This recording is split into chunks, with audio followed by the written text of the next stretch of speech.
Timothy 6 verse 18. Hallelujah. Sabi ng verse, command them to do good, to be rich in good deeds, and to be generous and willing to share. Sa Tagalog, turuan mo silang gumawa ng mabuti at magpakayaman sa mabubuting gawa, maging bukas palad at matulungin sa kapwa. Amen? Praise the Lord. So ang pag-uusapan po natin ngayon ay pamagatan natin bunga ng kagandahang loob sa pagbibigay. Praise the Lord. Ito pong ating pag-uusapan ngayon ay kung saan makikita natin na napakahalaga ng pagtatanim natin sa ating buhay. No? Napakahalaga na tayo po ay magtanim, unang-una ng kabutihan, kagandahan sa ating buhay. No? Nang sa gayon, tayo po ay merong maani pagdating ng panahon. Ganon din po sa kagandahang loob ng ating puso, napakahalaga po ng tinatawag nating generosity or yung tayo ay mapagbigay sa ating kapwa, sa gawain ng Panginoon. Dahil ito po ay naitatanim natin at nagbubunga ng kagandahang loob sa ating buhay. So Roman number 1, the fruit of generosity o ang bunga ng kagandahang loob, ano po ba ang mga nagiging bunga nito? Sa ating pag-uusapan, sa number 1, nagbubunga ito ng ginhawa sa atin. Amen? Sabihin natin sa ating katabi, nagbubunga ng ginhawa. Proverbs 11 verse 25 says, a generous person will prosper. He who refreshes others will be refreshed. Ang mga taong matulungin, sasagana ang pamumuhay. At ang marunong tumulong, tiyak na tutulungan din. Amen? Kabaliktaran ito sa nakikita natin o natututunan natin sa mundo na kung saan para ikaw ay guminhawa sa buhay, kailangan ikaw ay parang palagi kang matipid, di ba? Palagi kang kuripot, or ikaw ay maging makasarili, nang sa gayon, ikaw ay guminhawa, di ba? Maging madamot sa kapwa, maging madamot sa iyong mga kamag-anak, o sa mga taong nakikita mong kailangan para makasave ka, para ikaw ay mas guminhawa sa buhay. Pero ano pong sabi ng Bible? The more na ikaw po ay marunong mag-share, the more na ikaw ay matulungin sa iyong kapwa, the more na ikaw po ay pinagpapala ng Panginoon. Amen? Yung pagkakataon na ikaw ay makatulong sa kapwa, yun po ang nagbibigay talaga ng totoong ginhawa sa ating buhay. No? Hindi lang po sa ginhawang pisikal na ating naibabahagi, kung hindi sa kaginhawaan din po sa ating puso. Di ba, pag nakakatulong tayo sa ating kapwa, napakasarap sa pakiramdam. Amen po ba? Kasi alam natin, malapit na ang Pasko, ito'y panahon na kung saan tayo ay magbigay. No? Panahon na tayo ay mag-share sa kabutihan ng Panginoon, sa pagpapala ng Panginoon. At isa rito, mga kapatid, ang ating pagtulong sa ating kapwa. Sa mga tao na nangangailangan. Yung makapagbigay ka ng tulong ay isang kaginhawaan sa ating puso. Bakit? Kasi kung minsan, alam mong may pagkakataon kang makatulong, pero pinigilan mo, hindi mo tinulungan yung taong nangangailangan, napakabigat sa puso. Amen po ba? Lalo na pag sinabi ng Panginoon, kailangan ng tao nito ng tulong. Naramdaman mo sa puso mo na nangusap ang Panginoon sa'yo.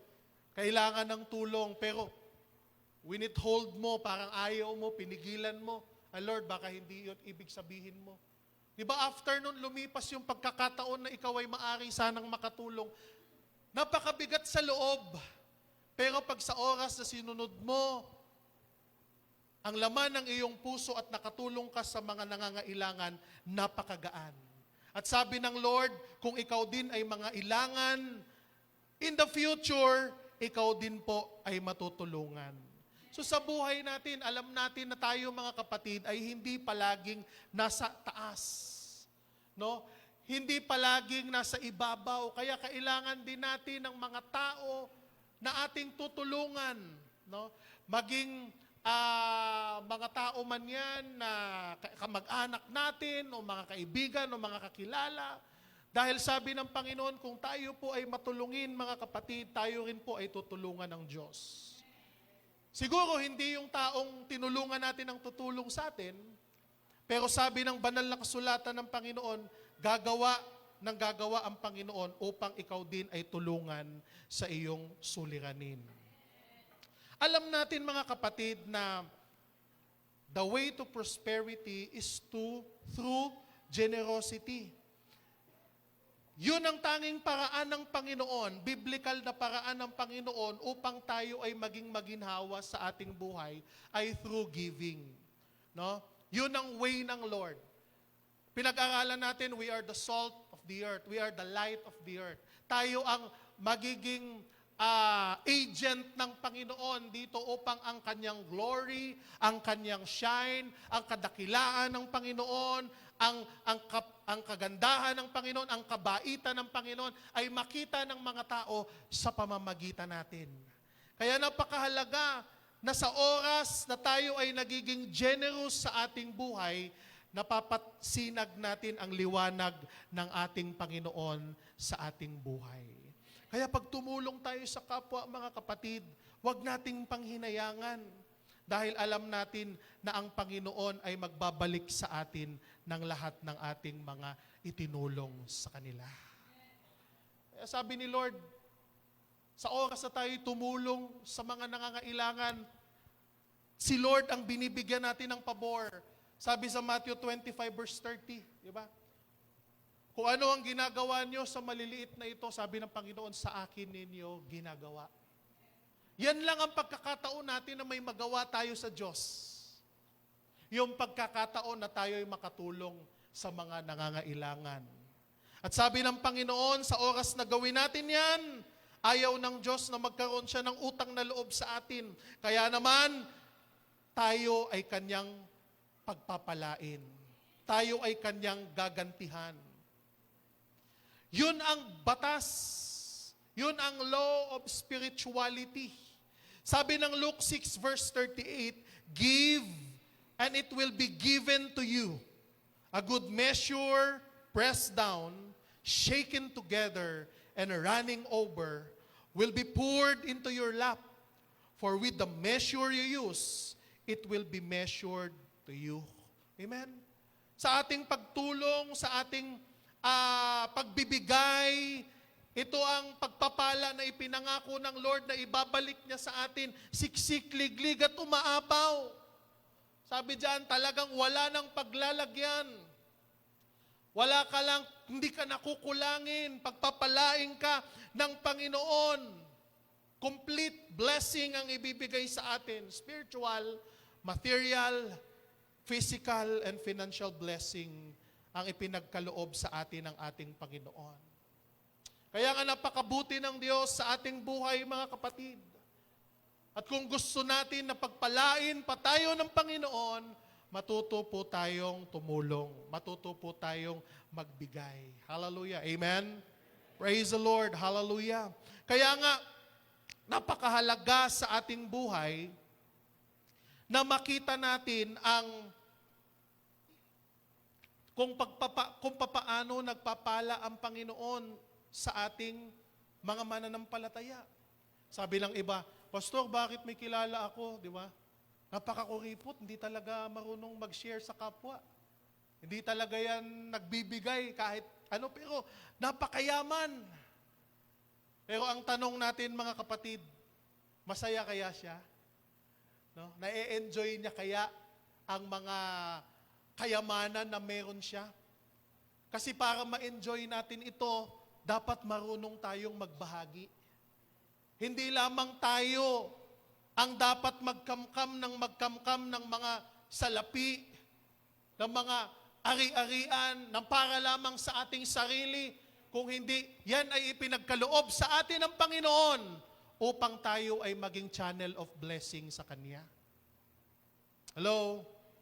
Sabi ng mga tao, Pastor, mayroon akong kilala na kuripot, napakayaman, pero ang tanong, na-enjoy niya kaya? No? Kasi pala, pag pumasok ka dun sa bahay ng taong yon, napakaganda ng sopa.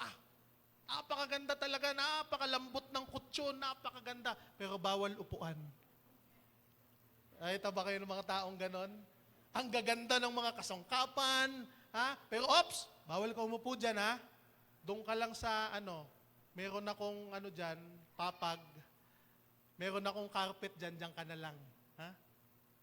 Diba? O kaya, merong mga kubyertos, merong mga, utensils, kutsara, tinidor, napakaganda, di ba? Pero, talagang yung iba, may halo pa sigurong gold-plated pa. Talaga kasi mayaman nga sosyal, pero naka-display lang doon sa aparador. Bawal gamitin. Ha? Kasi bakit? Magagalit si ma'am. No? Maraming mga taong ganyan na bumibili, nag-iimpok ng mga bagay, pero ang totoo dahil sa kanilang karamutan, hindi rin naman nila ma-enjoy. Hello? Ang gaganda ng mga sandok, di ba?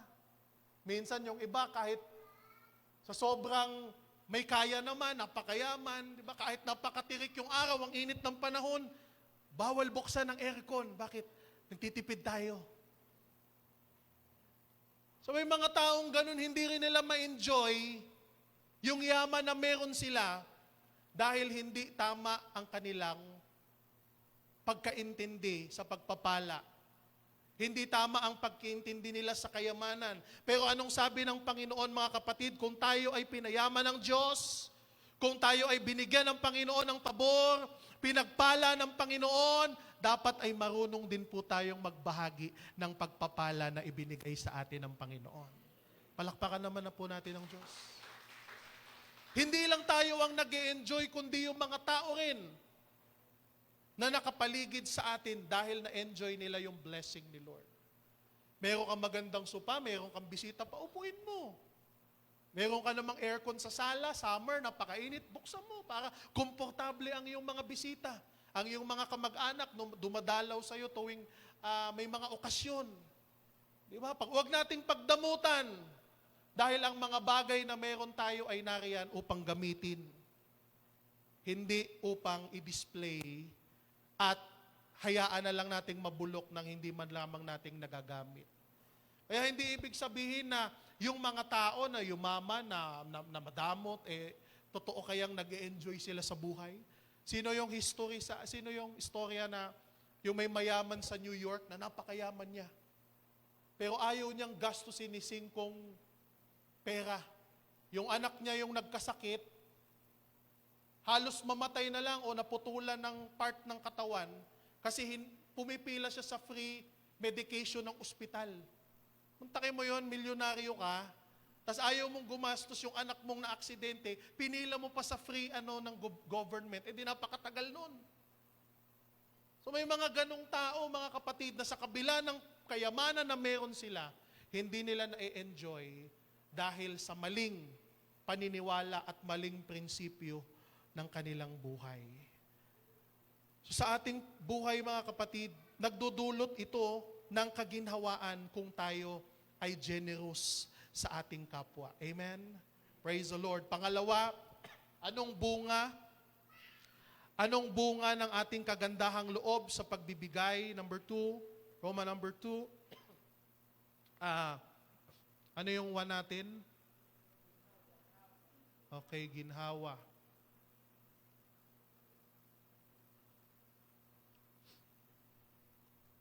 Praise. Yung number 1 pala natin, ay, ano ba to?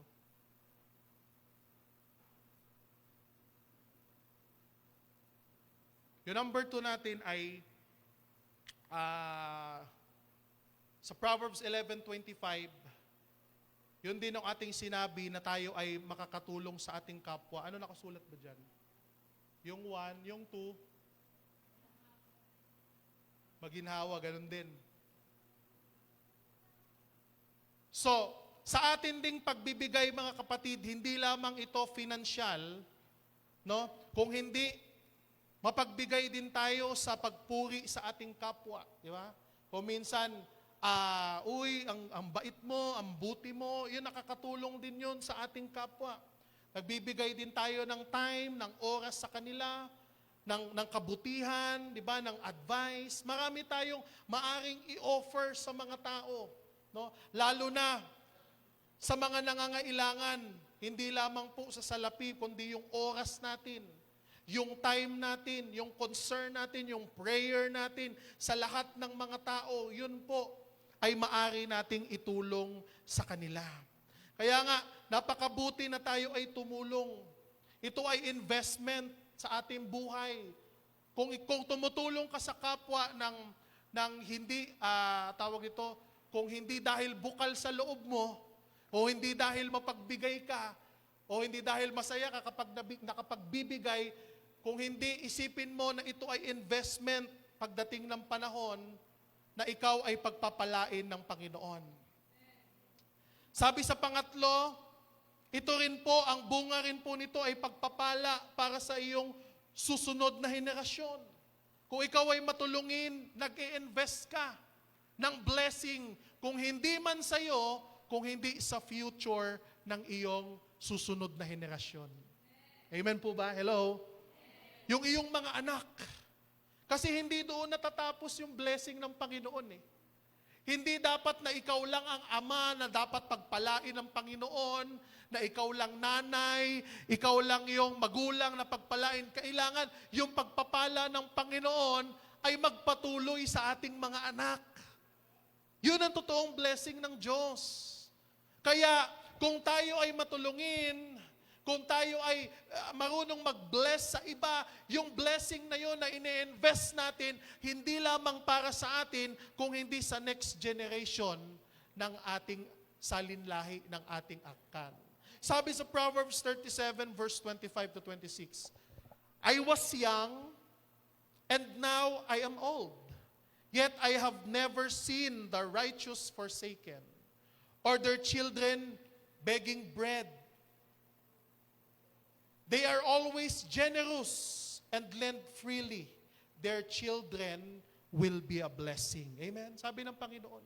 Yung mga tao na tapat sa Panginoon, na sumusunod sa salita ng Diyos, na yung prinsipyo nila ay nakaangkla sa salita ng Panginoon, yung mga tao na marunong din tumulong sa kapwa, sabi ng Word of God, hindi ka makakakita na yung taong yon mamumulubi ang kanyang susunod na generation.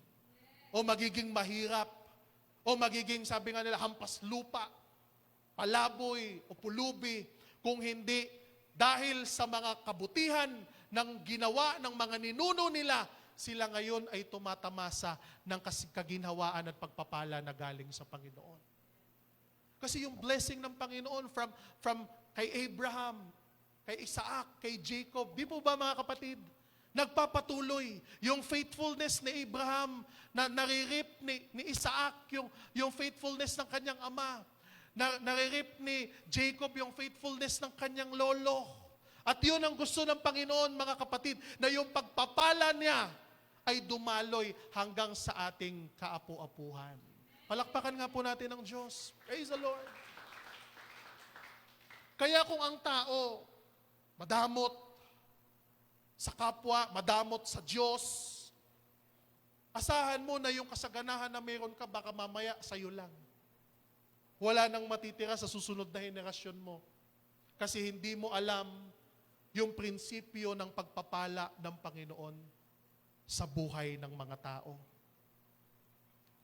Kaya nga, minsan yung blessing na meron tayo ngayon, ipagpasalamat natin yan sa mga magulang natin, sa mga lolo natin.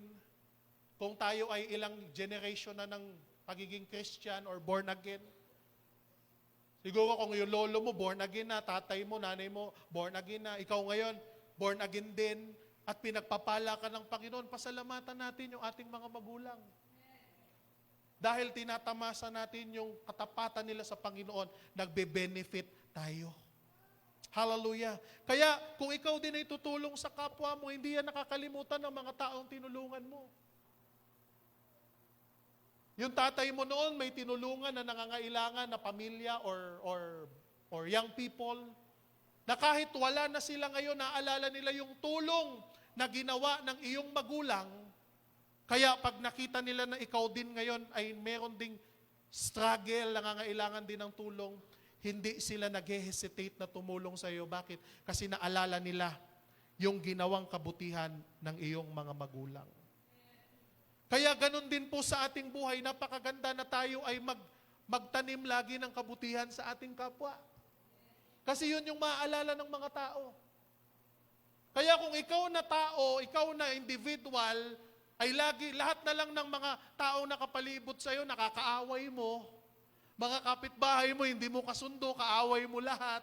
Mga katrabaho mo, nag-aaway kayo, nag-iinggitan kayo, mga kaklase mo, wala kang naitatanim na mabuti. Kaya, ang naaalala sa iyo ng mga tao, masama, pangit. Kaya sa atin, ugaliin natin mga kapatid, na magtanim tayo ng kabutihan sa ating kapwa. Kahit pa tayo ay binabato nila ng masama, no? Ipag-pray natin na wag nating patulan upang makita yung shine ng Panginoon sa ating buhay, yung liwanag ng Diyos sa ating buhay. Kaya nga, maipapamana pa natin yung kabutihan na yon sa ating mga mahal sa buhay. Yung kasipagan natin sa buhay ngayon, ay pamamana pa natin yon. Yung tiyaga, at higit sa lahat, yung tamang pamumuhay. Yung maayos na pamumuhay. Yung makadiyos na pamumuhay na ipapamana natin sa ating mga anak. Kaya nga wag sana tayong makita ng ating mga anak na nangihina sa paglilingkod. Tatay ko, parang mahina naman. Nanay ko, parang ganito naman, chismosa naman. Diba? O kaya, pinagmumulan ng mga gulo, away, at kung ano-ano pa. Halimbawa, sa mga magulang na nag-aaway kayo, nakikita ng mga anak ninyo, at yun ang napapamana natin sa kanila. Hindi maganda. Magandang maipamana natin sa kanila yung katapatan natin sa Panginoon. Yung kasipagan natin sa gawain ng Panginoon. Yung paglilingkod natin na walang halo na kung ano man, kung hindi naglilingkod tayo sa Panginoon dahil sa tayo ay pinalaya ng Diyos. Tayo ay iniligtas ng Panginoon. Naglilingkod tayo kahit wala tayong ine-expect na kapalit. Dahil sapat nan sa atin, mga kapatid, ang kaligtasan na ibinigay ng ating Panginoong Hesus. Buhay na walang hanggan. Kaya naman, yun ang itinuturo natin sa ating mga anak na sila rin po ay maging tapat na maglilingkod sa ating Panginoon. Napakahalaga po niyan na ipakita natin sa kanila ang tamang pamumuhay, maayos na pamumuhay, banal na pamumuhay. Nang sa gayon, yun din po ang sundan nila sa kanilang paglaki. Number 4, ano pa pong magiging bunga ng ating kagandahang loob? Ito yung isa ding bunga ay upang magkaroon tayo ng kayamanan sa langit. 1 Timothy 6 verse 18, command them to do good, to be rich in good deeds, and to be generous and willing to share. In this way, they will lay up treasures for themselves as a firm foundation of the coming age, so that they may take hold of the life that is truly life. Turuan mo silang gumawa ng mabuti at magpakayaman sa mabubuting gawa, maging bukas palad at matulungin sa kapwa. Sa gayon, makakapag-impok sila sa matatag na hinaharap at makakamtan nila ang tunay na buhay. So alam nyo ba mga kapatid, yung mabubuting gawa natin dito sa mundo, yan lamang ang oportunidad natin upang tayo ay magkaroon ng kayamanan sa langit. Kasi by God's grace, pag tayo mga kapatid na sa langit na, hindi na tayo makakapag-invest doon. Oo, meron tayong buhay na walang hanggan, meron tayong kaligtasan, salvation, makakapasok tayo sa kaharian ng Panginoon, manatili tayong tapat hanggang wakas, sabi ng Word of God. Nandun tayo, pero pagdating doon, hindi na tayo makakapag-build pa ng ating, let's say, ng treasures, heavenly treasures. Yung heavenly treasures natin, mga kapatid, magagawa lang natin yan habang tayo ay narito pa sa lupa. So kaya habang nandito pa tayo ng gumawa ng mabuti. Gumawa tayo ng gumawa ng tama. Gumawa tayo ng gumawa, mag-invest tayo spiritually. Mag-invest tayo financially sa gawain ng Panginoon dahil mag-equivalent ito ng spiritual blessing, heavenly treasure sa langit. Dahil ito lamang ang pagkakataon na magawa natin yan. Dahil pagdating natin sa langit, ano na doon? Reaping na. O ito yung na-invest mo sa lupa, ito yung ganito, ganyan, ito yung good works na ginawa mo. Yan na yun, yun na yun. Pagdating sa langit, kaya pagdating natin sa langit, iba-iba bahay. Merong mansyon, merong semi-mansion, may bungalow, may second floor, may third floor, di ba? Meron namang iba doon na kubo lang. Nipa. Bakit? Siguro nung buhay siya dito, wala siyang ginawang mabuti sa mundo. Sa sarili lang niya. Kaya pagdating doon, di ba, tingnan nyo sa Bible, iba-iba. Maaring yung tao mukhang mahirap dito sa mundo, pero pagdating doon sa kabilang buhay sa langit, napakayaman niya pala. Maaring yung tao, bilyonaryo dito sa mundo, napakayaman, napaka-icon, talagang business, lahat, bilyon ang kanyang network, pero maaring pagdating niya sa langit, o kung mapupunta mo siya sa langit, kubo lang yung meron siya. Kaya nga sa ating paglilingkod, mga kapatid, hindi natin mahuhusgahan ng tao. Hindi natin masasabi, ay, yung taong yan, hindi siya blessed. Bakit tinan mo yung buhay niya? Parang hikahos. Parang hirap, parang andungis ng damit. Yung suot niyang damit, pabalik-balik lang tuwing linggo. Baka naman yun lang kasi yung kasya. Di ba? Baka naman kasi yun na lang yung kakasya sa kanya, kaya paulit-ulit. O kaya paborito niya, o komportable siya. Pero wag ka, yung mga kabutihan palang ginawa niya dahil sa pananampalataya niya sa Panginoon, ay napakarami niyang kayamanan doon sa kaharian ng Diyos. Kaya hindi natin mapagbasihan. Yung akala natin great dito sa mundo, wala palang ginawa para sa Diyos.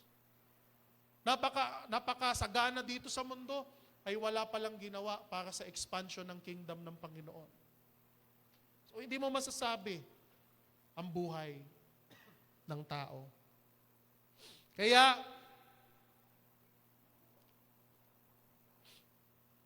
dito lamang tayo. Di ba? Matthew 6 verse 20, but store up for yourself treasures in heaven, where moth and vermin do not destroy, and where thieves do not break in and steal.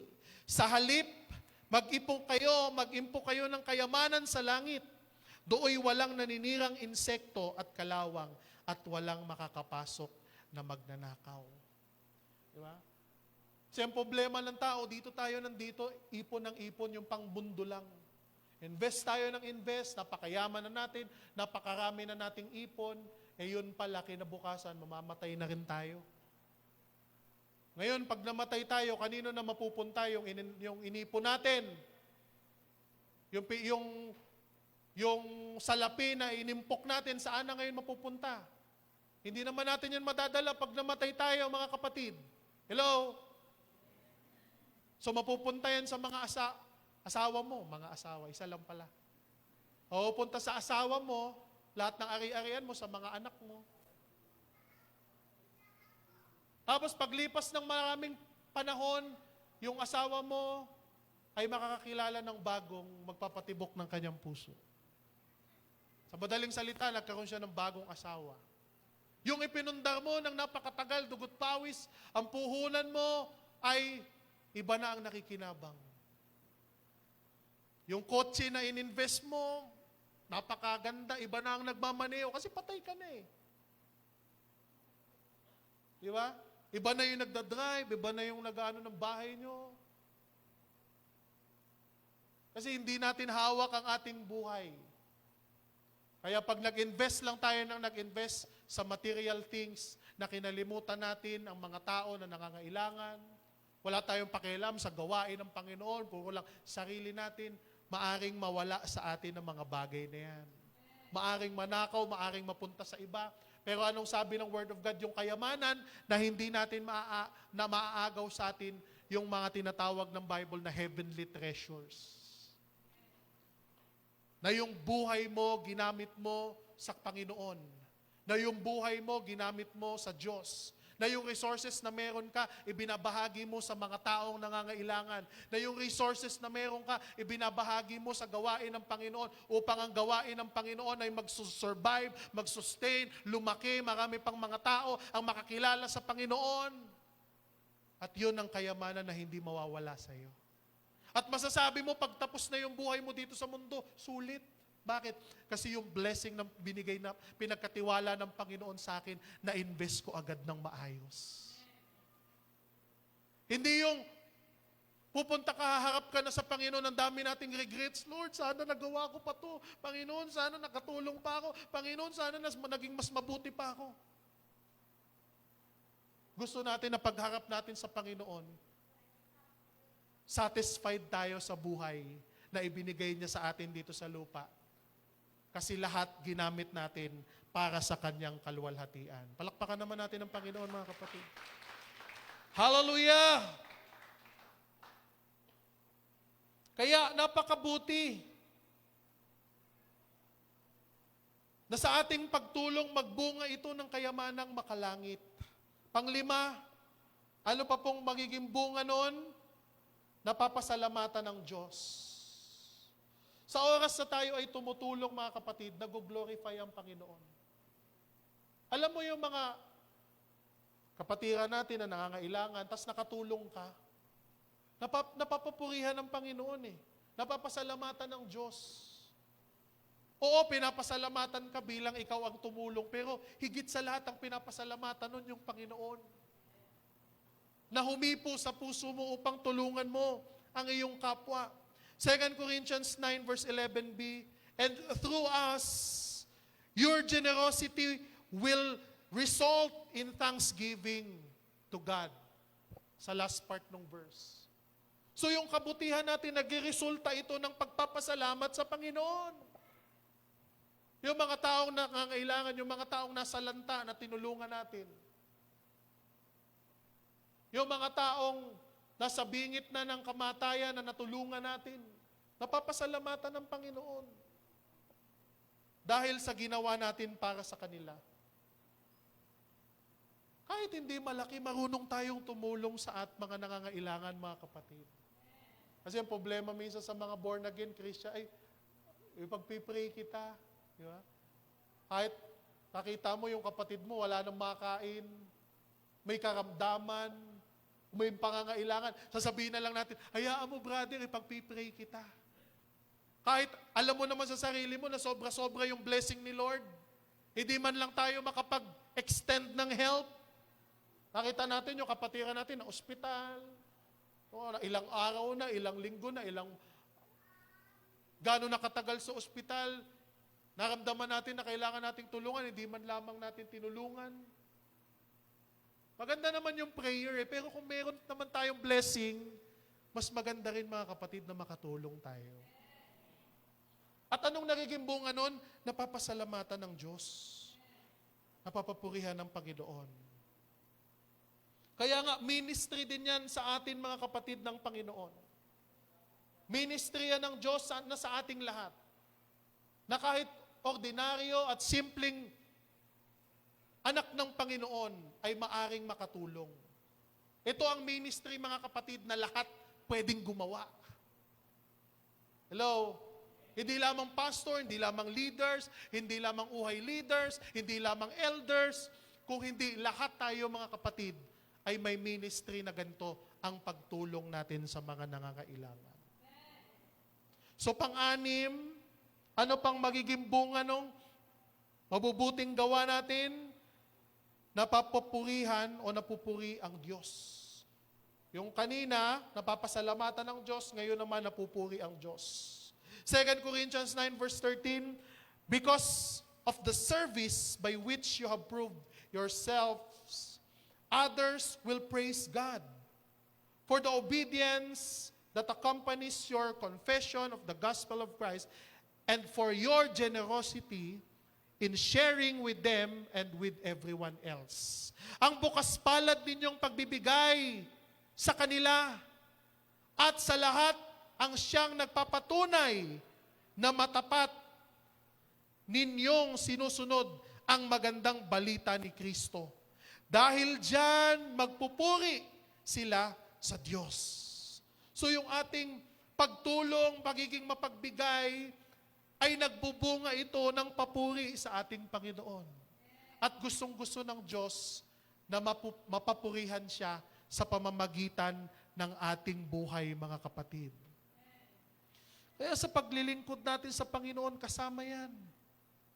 Pagtulong, pagbibigay, at lahat ng mga itinutulong natin, mga kapatid, ay babalik din naman sa atin. Doble pa, triple pa, yung pagpapala na ibinabalik ng Panginoon. Sabi nga nila, whatever goes up, goes down. Di ba? Kung ano yung ibabato mo sa langit, babalik sa'yo. Tama? Bato mo yung tsinelas, babalik sa'yo. Ibato mo yung bato, babalik din sa'yo pag sa langit. Lahat ng ibabato natin sa langit, babalik sa'yo. Ganon din sa pagbibigay lalo sa Panginoon. Lahat ng ibinibigay mo sa Panginoon, babalik sa'yo doble, triple pa. Palakpakan naman natin ang Diyos. Hallelujah! Ganon ang pagpapala ng Panginoon sa ating buhay. You release and then you receive. Sabi mo sa iyong katabi, you release and then you will receive. Ganon yun eh. Kailangan magbigay ka muna. May prayer request ka sa Panginoon, may gusto kang pabor na hingin sa'yo, magbigay ka muna sa Diyos.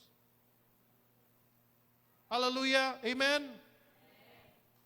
Kailangan, gusto mong tulungan ka ng Panginoon, tulungan mo rin yung ibang nakikita mo na kailangan ng tulong mo. Ganon yung gusto ng Diyos, na tayo ay magkaroon ng pakialam sa ibang tao, sa mga nangangailangan, sa kapwa natin kapatid, sa mga gawain ng Panginoon. Gusto ni Lord yon, na nagiging kabahagi tayo ng mga gawain ng Diyos na narito, habang narito pa tayo sa lupa. Kaya, hindi dahilan na sasabihin natin, kasi po, napakahirap ko, gipit nga po ako eh. Hindi. Kahit gipit tayo sa buhay, kahit mahirap tayo, meron lagi tayong pagkakataon na magbigay. Sabi nung iba, para lang po sa may kaya yung preaching, yung message. Hindi. Lahat po ng mensahe ay para po sa ating lahat. Hindi ibig sabihin na kapos tayo ay exempted na tayo. Basahin po natin dito sa 2 Corinthians 8 verse 1 to 5. Mga kapatid, nais naming malaman ninyo ang ipinakitang kagandahang loob ng Diyos sa mga iglesia sa Macedonia. Dumaranas sila ng matinding kahirapan at ito'y isang mahigpit na pagsubok sa kanila. Ngunit sa kabila ng kanilang paghihikahos, masayang-masaya pa rin silang at bukas palad sa pagbibigay. Sila'y kusang loob na nagbigay, hindi lamang sa abot ng kanilang kaya, kung hindi higit pa. Alam ko ito, sapagkat mahigpit nilang ipinakiusap sa amin na sila'y bigyan ng pagkakataon na makatulong sa mga kapatiran na taga-Jerusalem. At higit sa inaasahan namin, inilaan nila ang kanilang sarili una sa Panginoon at pagkatapos sa amin ayon sa kalooban ng Diyos. Kaya, yung pagtulong, yung pagbibigay, hindi lamang limited sa mga nangangailangan. Kahit ikaw din ay nangangailangan, malaki pa yung pangangailangan mo, mas lalo kang magbigay para i-provide ng Panginoon yung pangangailangan na hinihingi mo sa Kanya. So dito sa ating binasa, ito yung mga mahihirap na situation na taggutom, taghirap, pero nag-extend pa rin sila ng help. Tumulong pa rin sila upang matuloy ang gawain ng Panginoon. At dahil dyan, mga kapatid, naparangalan ang Panginoon, naparangalan ang Diyos, napapurihan ang Panginoon sa kanilang buhay. Diba? Ganon din yung nangyari. Nung si Jesus nasa temple, alam natin yung story. Yung may widow na nagbigay, di ba? Ng kapiranggot lang, bariya. Pero sabi ni Jesus, siya ang may pinakamalaking ibinigay dahil ang ibinigay niya, lahat na lang nang natira sa kanya. Yung ibang tao nagbibigay sa Panginoon, excess, sobra. Di ba? Walang, sabi nga nila, walang kurot. Hindi nila ininda dahil napakayaman nila. Bariya-bariya lang.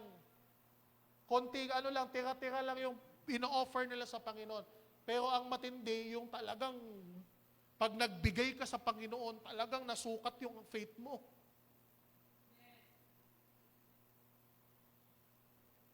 Alala ko yung isang story na nasa ospital siya. Kailangan niya ng pera. Nasa ospital ka nga na-confine ka. Kailangan mo ng pera, pambayad. Ano nangyari mga kapatid? Nakita niya yung isang challenge sa television at na may mga nangangailangan pa. Yung natira niyang pera, nasa ospital na nga siya, yun ang ibinigay niya. Imagine niyo yung faith na yun. Wala siyang pambayad sa ospital. Yung kaisa-isang natira niyang pera, ibinigay niya, idinonate niya sa gawain ng Panginoon. Hindi niya kilala yung mga tao, hindi niya kilala yung mga ministry, pero hinipo siya ng Panginoon. Binigay niya yung kaisa-isang pera na meron siya, nasa loob pa siya ng ospital. Pero alam mo yung kabutihan ng Diyos sa buhay niya? Na nag-bill siya mga kapatid, bill niya almost 700,000 o 800,000. Ano mong ginawa ng Panginoon? Pre-provide ng Panginoon. Wala siyang binayaran kahit 5 doling. Palakpakan natin ang Diyos. Yun yung challenge minsan eh. May nangangailangan ka. Pero ano yung konti na meron ka? Ibinigay niya sa Panginoon. At hinayaan niya ang Panginoon na gumawa ng paraan para sa sarili niyang sitwasyon.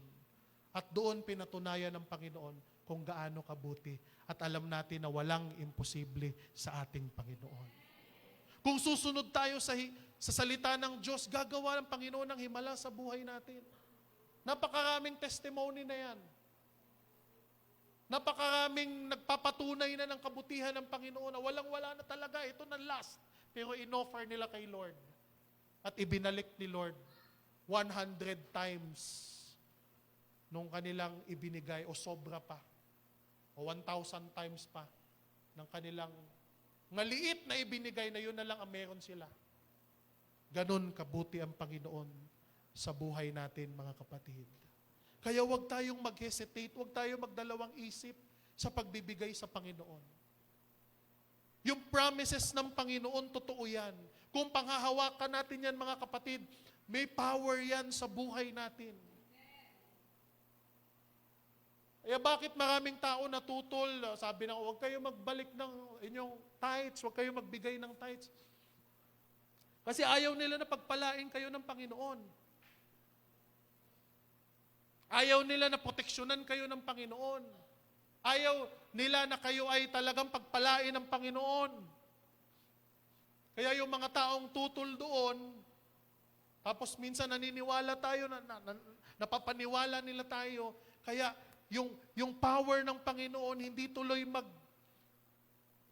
mag-manifest sa life natin. Hindi lumalabas.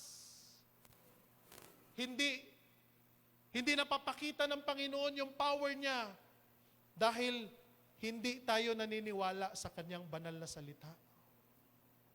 Kaya tayo sa born again, hindi tayo natatakot na ipangaral ang katotohanan. Amen? Wala tayong itinatago, hindi tayo nag-iiba, hindi tayo nagliligaw ng tao. Kung hindi yung prinsipyo, yung aral, yung doktrina na na tinuturo natin ay yung tinuturo ng salita ng Diyos. Diba kung nagtuturo tayo dito ng aral, ng doktrina na wala sa Biblia, okay, wag niyo sundin, wag kayong maniwala.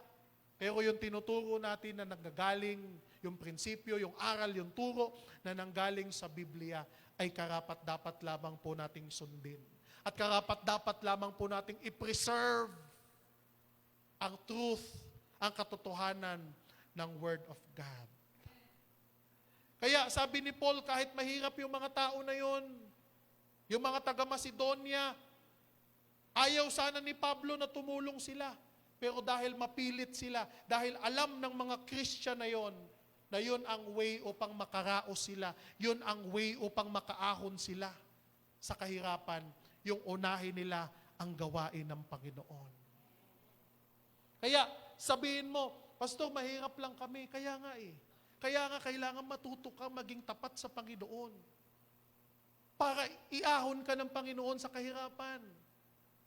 Nangangailangan kami, gipit po kami, minsan short kami. Oo nga, kaya nga dapat unahin mo si Lord. Para tulungan ka ni Lord na ma-provide yung pangangailangan mo. Yung challenge, yung faith. Kailangan mong itanim yung faith mo sa Panginoon upang tumubo ito, upang bumunga ito, at makaahon ka sa kahirapan sa buhay. Yun ang prinsipyo ng Biblia. Hindi para lalo kang maghirap, pero para makita mo ang kapangyarihan, yung himala ng Panginoon sa buhay mo. Hindi ibig sabihin na malaki. Hindi naman sukatan ng laki. Ang sukatan dito yung katapatan natin sa Panginoon. Pastor, kasi nahihiya ako, maliit lang, okay lang, basta tunay, basta totoo, basta masaya ka na ibibigay sa Panginoon yung mga offering. Sinisikap mo na ibigay sa Panginoon yung ibalik sa Panginoon yung tithes, yung ikapu sa Kanya, kahit maliit, hindi namin yan huhusgahan. Wala kang dapat ikahiya. Dahil yan ang sikreto ng pagpapala, mga kapatid. Kaya nga tandaan natin ito, mga kapatid, giving is a privilege, not a burden. Yung pagbibigay natin, isa itong pribilehiyo habang nabubuhay tayo na makapagbigay tayo sa Panginoon. Hindi ito burden. Hindi ito parang pasakit, pabigat sa atin. Kung hindi ito pa ang bubukas ng pintuan, ng bintana, ng oportunidad sa atin upang tayo ay sumagana sa pagpapala ng Diyos sa ating buhay. Kaya huwag nating takasan, huwag nating ayawan dahil dito nagsisimula ang blessing ng Panginoon sa ating buhay. Gusto nating umasenso, matuto tayong mag-share. Matuto tayong magbigay. Unahin natin si Lord. Mag-invest tayo sa langit. Gusto mong yung blessing hindi matapos lang sa'yo, pati sa next generation mo, unahin mo ang Panginoon. Magtanim ka ng kabutihan, ng pagpapala. Tulungan mo yung mga tao dahil darating ang panahon, ikaw ang mangangailangan o ang mahal mo sa buhay ang mangangailangan, tutulungan ka rin ng Diyos sa iyong pangangailangan. Kaya nga lagi nating tandaan yung pagbibigay ay isang oportunidad. Pagpapala sa Panginoon ay kailangang ibahagi dahil yon ang pagpapala. Yon ang mga bunga ng kagandahang loob ng pagbibigay sa ating buhay, mga kapatid. Kaya nga ngayon, Thanksgiving celebration oportunidad na tayo ay magbigay sa Panginoon. Tayo ay magtanim sa Panginoon. Magtanim tayo para sa 2025. Yung buong 2025, anihin natin ang pagpapala, ang abundance, ang kasaganahan ng Panginoon, spiritual blessing, katatagan ng pananampalataya. Marami tayo, mga kapatid, na mapapala sa ating pagsunod sa salita ng ating Panginoon, sa ating pag-apply ng salita ng Diyos sa ating buhay. Niling ko pong tayong lahat ay tumayo. Praise the Lord. Hallelujah. Ama naming banal, maraming salamat, O Diyos, sa iyong salita, O God. na aming pinanariwa sa aming buhay, Lord. Alam namin, Panginoon, na Ikaw ang Diyos na mapagbigay. Ikaw ang Diyos na mapagmahal, Panginoon. Salamat, Lord, sa mga pagpapala na ibinigay mo sa amin. Sa buong taon, Lord, mula noong January hanggang ngayon, Lord, December, Panginoon, napakabuti mo. Hindi ka nagdamot sa amin, Lord. Ilang situation, Lord, na kami ay tinulungan mo, na kami ay inalalayan mo, Panginoon. Totoo, buhay ang iyong banal na salita. Lord, kailanman hindi mo kami binigo, Panginoon.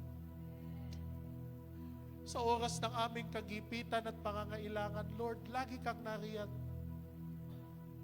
Salamat, Lord, na na-survive namin ang taon at nanatili pa rin kami, Lord, narito nakatayo, matatag, naglilingkod sa iyo. Salamat, O Diyos, na alam namin, Panginoon, na yung blessing na meron kami, hindi lamang po para sa sarilihin namin, kung hindi ito'y maitulong namin, Lord, sa mga higit na nangangailangan sa amin. Maitulong namin, Panginoon, sa gawain mo, at higit sa lahat, Lord, ito'y maging pagpapala sa aming buhay, O God. Kaya salamat, Lord, pagpalain mo ang iyong mga anak. Mga kapatiran namin na nanonood online, Panginoon, i-bless nyo rin po sila. Kung nasan man sila, O God, sa mga trabaho, ingatan nyo sila. Sa mga nasa ibang bansa, proteksyonan nyo sila, Panginoon. Ingatan. Lord, ganun din po sa amin na narito, O God. Salamat. Patuloy na dumaloy sa aming buhay, Lord. At salamat na patuloy mo kaming pasaganahin upang kami, Panginoon, ay maging channel of blessing dito sa mundo. Salamat, Lord, na kami ay magliwanag, mag-shine, Panginoon, ang iyong glory sa pamamagitan namin, Lord, in doing what is right, Panginoon. Nagawin namin, Lord, kung ano ang kalooban mo. Nagawin namin sa aming buhay. Salamat, Lord, na palagi mo kaming i-lead sa mga desisyon na gagawin namin, Panginoon. Sa mga plano, Lord, patuloy mo kaming i-lead, O God. Patuloy mo kaming gabayan na lahat ng aming gagawin, Panginoon, ay para sa iyong kalwalhatian. Glory and honor. Thank you, Lord. Kaya salamat, Panginoon, tinataas ka namin sa oras na ito, Lord. Sa pangalan ni Jesus, ang lahat ay magsabi ng Amen. Amen. Praise the Lord.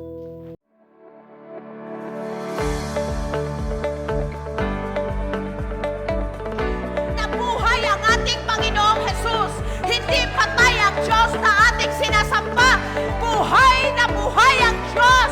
Jesus is alive! Come and join us every Sunday 9 in the morning, live on Facebook, as we continue to worship the Lord Jesus and experience His unfailing love to us.